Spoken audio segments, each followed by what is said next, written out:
আজকে শ্রাবণের দ্বিতীয় সোমবার, তাই আমি আর আমার ফ্রেন্ড দুজন মিলে প্ল্যান করেছি যে ডাঙ্গরিয়া মন্দিরে গিয়ে জল ঢালবো। কিন্তু ডাঙ্গরিয়া মন্দিরে যাওয়া তো এত সহজ না। আমাদের বাড়ি থেকে যেহেতু 5-6 কিলোমিটার দূর, তাই একটু প্ল্যানেই করতে হয়। সো অনেক রকমের প্ল্যান করা হয়েছিল, সব প্ল্যান ক্যান্সেল করে এবার স্কুটি নিয়ে বেরিয়ে পড়ি। আর যাওয়ার সময় যেহেতু শীতলা মন্দিরের মায়ের মন্দিরটা সামনে পড়েছে, তাই মায়ের মন্দিরটাকে আর এড়িয়ে গেলাম না, প্রথমে আমি মাকে দর্শন করে নিলাম। সো গাইস, আজকে হলো শ্রাবণের 1 সোমবার, আর আজকে আমি যাব ফ্রেন্ডসদের সাথে ডাঙ্গরিয়া মন্দিরে জল ঢালতে। তাই ভাবলাম যেহেতু স্নান টান করে ওদের বাড়িতে যাচ্ছি, আর মা শীতলা মন্দির ক্রস করে, আর আমাদের লামডিংয়ের সব থেকে বড় বিখ্যাত মন্দির হয়েছে শীতলা মন্দির। তো মাকে আমি এড়িয়ে যেতে চাচ্ছিলাম না, তাই আমি এসে প্রথমে মাকে প্রণাম করে নিলাম। দেন আমি এবার যাব বান্ধবীর বাড়িতে। তো চলো তোমাদেরকেও নিয়ে যাই, ভিডিওটা স্কিপ না করে কন্টিনিউ দেখতে থাকো। আজকের ব্লগে কিছু স্পেশাল করব, কিছু স্পেশাল বলতে কিছুই না, তবেও তোমাদেরকে নিয়ে যাচ্ছি। চলো, ভিডিও ভালো লাগলে লাইক কমেন্ট শেয়ার সাবস্ক্রাইব তো করবেই, সেটা তো তোমাদের করতেই হবে। আর অনেকে আমাকে বলো যে আগে ব্লগ করতে এখন কেন করো না, তোমার ব্লগ দেখতে খুব ভালো লাগে। বাট যদি তোমাদের আমার ব্লগ দেখতে এতই ভালো লাগে, সো আমার ব্লগে ভিউয়ার্স কেন আসে না, লাইক কমেন্টস কেন আসে না?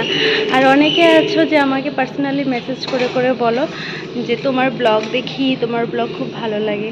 সো কোনো দিন তো একটা কমেন্টস করো নাই, তোমাদের কোনো দিন একটা কমেন্ট দেখতে পাইনি, অথচ তোমাদের সব সময় পার্সোনাল মেসেজ পাই যে তোমার ব্লগ দেখতে খুব ভালো লাগে।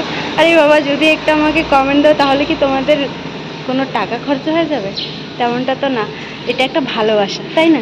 নাইস, বিউটিফুল, ভেরি নাইস, খুব সুন্দর, এরকম একটা কমেন্ট দিলে আমারও ব্লগ করতে ভালো লাগবে, আর তোমাদেরকেও আমি চিনবো, তোমরা আমার টপ ফ্রেন্ড পেজে থাকবে, তাই না?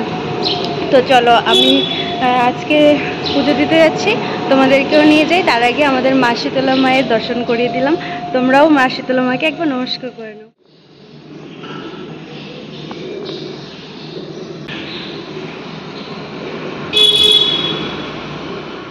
তো আমি মাকে প্রণাম করে মায়ের থেকে মন ভরে আশীর্বাদ চেয়ে নিয়েছি।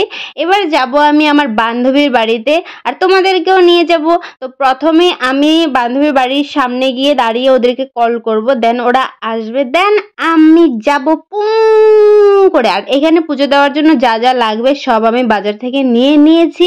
আর হেলমেটটা তো লাগবেই, কারণ কখন পুলিশ ধরে নেবে কোনো ঠিক ঠিকানা নেই। তো চলো, তোমাদেরকেও নিয়ে যাই। ওরা দুজন চলে এসছে। তো টাটা, দেখা হবে মন্দিরে গিয়ে।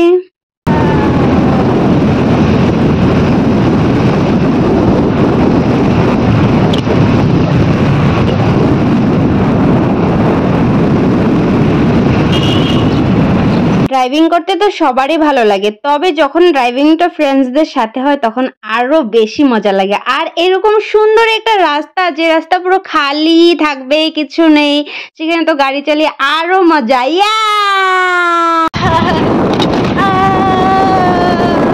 মন্দির তো আমাদের বাড়ি থেকে অনেক দূর, তবে স্কুটিতে এসেছি, বেশি সময় লাগেনি, প্রায় 20 মিনিটের মধ্যেই আমরা পৌঁছে গেছি। এই দেখো যে এই ডাঙ্গরিয়া মন্দিরটা অনেক বিখ্যাত, মানে অনেক জাগ্রত আর কি। সো এটা হাইওয়েতে পড়ে, সবাই এখানে জল ঢালতে এসেছে। দেখো কত লম্বা লাইন। তো আমার বান্ধবী ওরা আগে চলে গেছে ভিতরে, কারণ আমাকে মানে গাড়িটা পার্কিং করে রেখে আসতে হয়েছে, তাই আমি একটু পেছনে আর কি। ওরা তো আমি বলছি তোরা যা, আমি আসছি। তো এবার দেখো আমিও যাই। এবার মন্দিরে গিয়ে দেখি এত ভিড়, তো আমি ভাবলাম যে চুরি লাইন না ধরে সেদিক দিয়ে গিয়ে যদি জল ঢালা যায় কেমনটা হয়।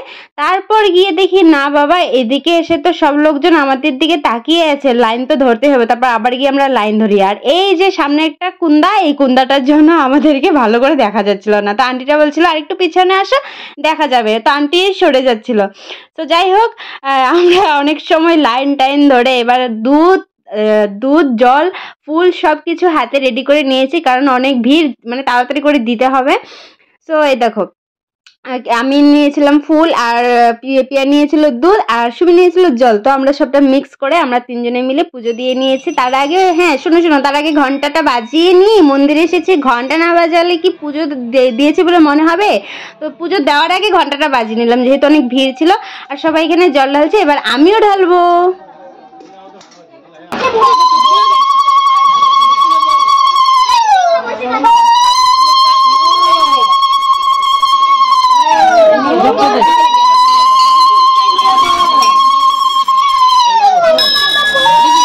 জল ঢেলে নিলাম আর এবার আমি অঞ্জলি দিচ্ছি।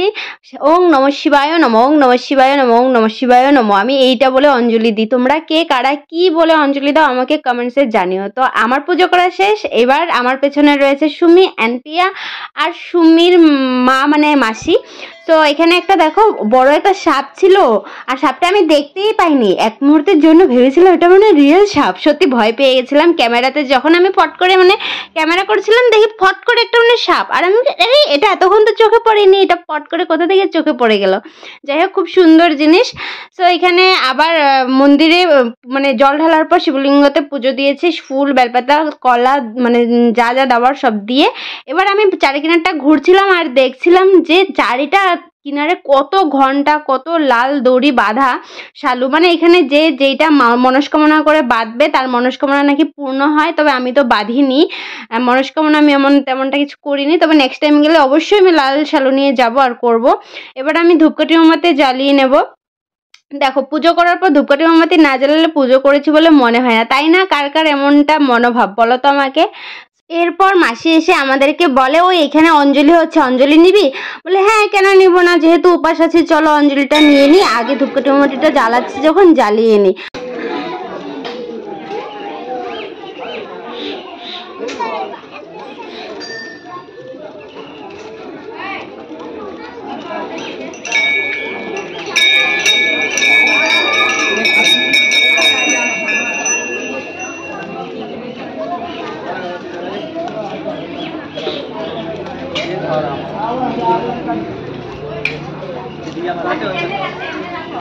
শিব বাবার প্রতিষ্ঠান যেহেতু, আমি বটগাছটাকেই অনেক বড়, জানো বটগাছটা অনেক বড়।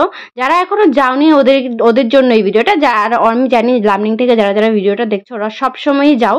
অ্যান্ড দেন পুজো করে নমস্কার করে আমি একটু সিঁদুর লাগিয়ে নিলাম ত্রিশূল থেকে, কারণ সিঁদুর না লাগালে পুজো করেছি বলে মনে হয় না আমার। সো আমি নিজের টিকাটা লাগিয়ে নিলাম। এইবার আমি খুঁজছি আমার বান্ধবীগুলো কোথায় হারিয়ে গেল, ওদেরকে খুঁজে পাচ্ছি না। তারপরে আমি গিয়ে দেখি যে না, এরা এখনো মন্দিরেই আছে, এরাও এখন ফটো তোলাতে ব্যস্ত। যেমনটা আমি ঘুরে ঘুরে ফটো তুলছি, ভিডিও করছি, ওরাও। অ্যান্ড দেন এসে দেখি হাইওয়েতে কি ভিড়, রাস্তায় পুরো গাড়ি জমা লেগে গেছে। আর বড় একটা ট্রাক যাচ্ছে, এরকম বড় ট্রাক গাড়ি দেখলে কিন্তু আমার খুব ভয় লাগে, কারণ বড় বড় ট্রাক দিয়ে ছোট ছোট বাইকার অ্যান্ড মানে স্কুটি যারা চালায় ওদের অ্যাক্সিডেন্ট হয়, তাই আমার এটা দেখলেই অনেক ভয় লাগে। এরপর আমরা চলে আসি অঞ্জলি নিতে। এখানে বামুন মশাই অঞ্জলি দিচ্ছিল, তো আমরা অঞ্জলি দিয়ে নিয়েছি। আর এদিকে একটা ইউপি থেকে এসেছে একটা সাধুকে দেখতে পাই, চলো কথা বলি। তথাস্তু। কোথায় বাড়ি তোমাদের? गोरखपुर। এখানেই থাকো? योगी आदित्यनाथ मंदिर जो हमारा देखता नहीं लिखा हुआ है। अच्छा, बिहार से आए हैं आप? उत्तर प्रदेश। उत्तर प्रदेश से कब आए? एक हफ्ता हो ही गया। यहाँ पे रहते हैं? हाँ, ये रहता है। अच्छा, উনি উত্তরপ্রদেশ থেকে এসেছে আমাদের ডাঙ্গুরিয়া মন্দিরে। আমাকে বললো নাও টিকা নাও, তো আমি জানি টিকা নিলে তো ওটাকে দক্ষিণাও দিতে হবে, তাই প্রথমে দক্ষিণাটা বের করে আমি টিকা লাগিয়ে নিই। বলেছি দাঁড়ান আমি ভিডিও করবো। করো। উনি খুব খুশি হয়েছে। আমি বলছি খুব সুন্দর করে লাগিয়ে দিয়েছো, কি সুন্দর শিব বাবার মতো ওম হয়েছে। তো আমার খুব ভালো লেগেছে শিব বাবার ত্রিশূল দেখো। তো চলো, পুজো টুজো কমপ্লিট, সব কিছু কমপ্লিট। এবার আমরা বাড়ি যাওয়ার পালা। তো জুতো তো পরে নিলাম। সো ভিডিওটা কার কেমন লেগেছে কমেন্টস করে জানিও। আমার তো খুব ভালো লেগেছে, খুব খুব খুব ভালো লেগেছে। অনেক দিন পর বান্ধবীদের সাথে ঘুরতেও গেলাম, পুজো করতে গেলাম, আর এত সুন্দর একটা ভিউ এনজয় করলাম। তো তোমাদের যদিও ভালো লেগে থাকে লাইক কমেন্ট শেয়ার সাবস্ক্রাইব করে দিও। Tata, by.